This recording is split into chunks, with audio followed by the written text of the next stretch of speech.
बिहार की जिन दो विधानसभा सीटों पर उपचुनाव हो रहे हैं उनमें मोकामा सीट सबसे ज्यादा हाई प्रोफाइल मानी जा रही है। पूर्व विधायक अनंत सिंह की सीट होने की वजह से मोकामा पर सबकी नजर है।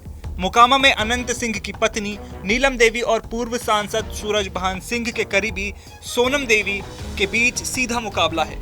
दोनों विधानसभा सीट पर महागठबंधन की तरफ से दोनों आरजेडी के प्रत्याशी ही चुनाव मैदान में उतरे हैं, लेकिन प्रत्याशियों की घोषणा होने के बाद से जेडीयू के किसी भी नेता ने मोकामा और गोपालगंज में चुनावी दौरा या प्रचार नहीं किया, तो महागठबंधन में एक बार फिर दरार की सुगबुगाहट सुनाई दी। लेकिन बीते दिन उप मुख्यमंत्री तेजस्वी ने इन कयासों पर पूर्ण विराम लगा दिया, और वो भी जीतन राम मांझी के सामने। तेजस्वी ने कहा कि हम सब मिलकर लड़ रहे हैं।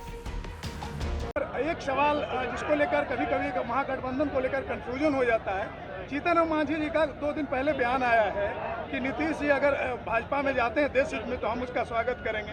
संयोग से जीतन राम मांझी जी यहीं पे हैं, तो ये कंफ्यूजन क्या है और इसको किस तरह? हम तो उनको बयान हम कुछ बात सुने नहीं, और ऐसा कोई मतलब कहाँ है। हम लोग महागठबंधन के लोग मजबूती के साथ एक साथ हैं। हम लोग सब लोग निर्णय जो लेते हैं एक साथ लेते हैं, और हम लोगों ने तो भाजपा को यहाँ से सबक सिखाया है। भाजपा को खदेड़ा है, तो कहाँ सवाल कोई पैदा होता है। हम मांझी जी अभिभावक हैं हम लोगों के, हम लोग सब लोग साथ मिलकर के चल रहे हैं, इसमें कोई कंफ्यूजन की बात नहीं। आप ही लोग कुछ ना कुछ तोड़ मोड़ करके परोसते रहते हैं, कंफ्यूजन करते रहते हैं। अरे भाई, जब कोई सरकार मजबूती के साथ आगे चल रही है तो इस तरह के सवाल आप लोग क्यों पूछते हैं? आप लोगों को कहाँ से कल्पना आता है? तो इसलिए ऐसी कल्पना होनी ही नहीं चाहिए, और कोई भी इस बात को जो है विश्वास नहीं करता। क्या क्या आप लोग जान ही रहे हैं आजकल कहाँ से क्या है, तोड़ मरोड़ के सवाल दिखा दिया जाता है, लोग उसी पे चलता रहता है। लेकिन ऐसा कोई बात है ही नहीं। हम लोग सब लोग साथ ही साथ बैठे हुए, कहाँ कोई। तेजस्वी के इस बयान के बाद से ही महागठबंधन धर्म निभाने के लिए ही सही जेडीयू नेताओं ने चुनावी प्रचार की योजना तैयार की और मैदान में कूद गए। आज जेडीयू के राष्ट्रीय अध्यक्ष मोकामा चुनाव प्रचार के लिए उतर गए। गोपालगंज में क्या लग रहा है? मोकामा गोपालगंज में कोई लड़ाई लग रहा है आपको? क्या इस सवाल जो आप पूछ रहे हैं आपको कुछ बुझा रहा है क्या? कोई लड़ाई है? कड़ा मोदी की आंधी बढ़ रही है, आप कुछ कहिए नहीं रहा है। मोदी की आंधी तो पता चल जाएगा 6 तारीख को। 40 स्टार मोदी 40 नहीं 80 स्टार प्रचारक ले आवे, उससे कोई फर्क नहीं पड़ने वाला है। शाहनवाज हुसैन कहते हैं कि मोकामा में खौफ से शाहनवाज हुसैन पुराना हवाबाज है, उनका काम है हवाबाजी करना, इसलिए हवाबाजी से नहीं होता है।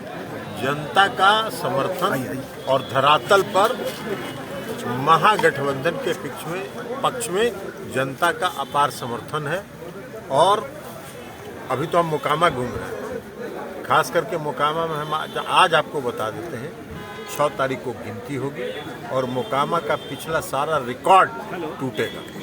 लेकिन जेडीयू अध्यक्ष ललन सिंह के लिए यह प्रचार उस उम्मीदवार के लिए होगा जो लोकसभा चुनाव में ललन सिंह के ही खिलाफ चुनाव लड़ी थी। खैर, ये राजनीति है, जहां पार्टियां ही अपने हित के लिए गठबंधन कर लेती हैं, तो प्रत्याशियों को ही अपने ही विरोधियों का साथ देना पड़ता है। अब खबर यह है कि नीतीश कुमार और तेजस्वी यादव भी चुनाव प्रचार में उतरेंगे, लेकिन अब जनता का कहना है कि अनंत सिंह के लिए जब जेडीयू को चुनाव प्रचार करना ही नहीं था, तो नीतीश कुमार की सरकार अनंत सिंह को लेकर इतनी ज्यादा आक्रामक क्यों नजर आई थी कि अनंत सिंह पर मुकदमे दायर किए गए और उनकी विधायकी चली गई।